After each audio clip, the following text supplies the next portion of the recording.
Welcome to Food Fanatic.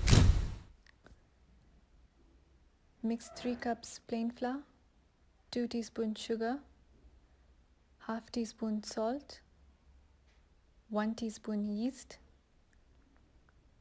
1.5 tablespoon milk powder. Mix all the dry ingredients until well combined.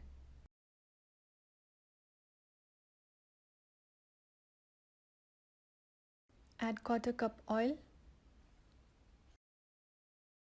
Knead the dough with warm water and warm milk until it forms into a soft dough.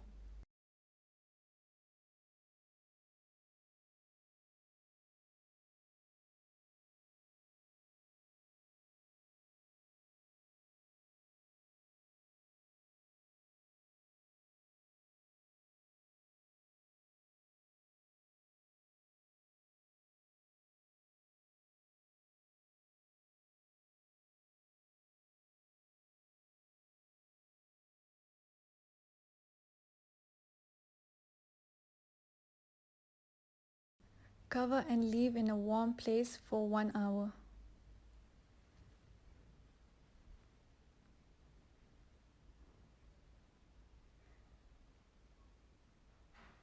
Lightly dust the surface and knead the dough for 2 minutes before using it.